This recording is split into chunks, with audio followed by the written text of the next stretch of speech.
In this edition of reShape 333, I want to give to you the 4 questions that I mentioned in the previous 333. If you want to watch that 333, you could click on it in the description below.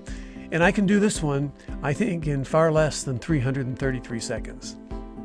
So let's get at it. In the last reShape 333, I talked about the importance of getting your culture right, that culture trumps vision every time, that you can have sharp vision, but if the culture of your church doesn't support that vision, that it will fail 100% of the time.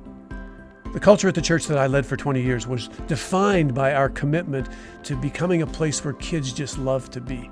We wanted to be the church for kids. If you lived 15 or 20 minutes away from our church and you thought kids, we wanted you to think us.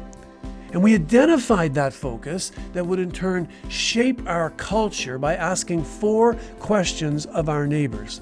We did it in a community survey. We asked a couple of hundred neighbors the summer before we launched the church 4 simple questions that defined our culture and our vision. Here are the 4 questions. Question number 1, do you go to church?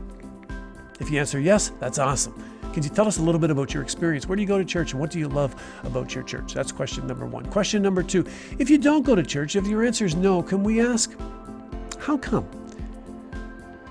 Have you had a bad experience? Do you see church as irrelevant? Is it a habit that just hasn't been a part of your life and wasn't a part of your life as a child? Can you just share a little bit about why going to church is not an important value for you? That's a fun question, and that can create lots of great conversation. And make sure when you ask that question, you simply just listen. It is not the time to correct. It is not the time to challenge people. Just listen to what they say. Question number 3. If I was to ask you what are the most major neighborhood needs around us in our community, what would you say? What is missing? Where are the gaps? Where are the cracks?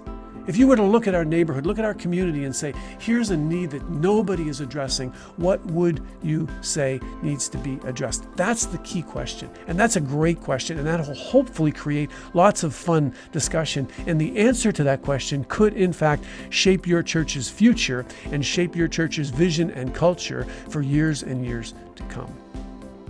Question number 4.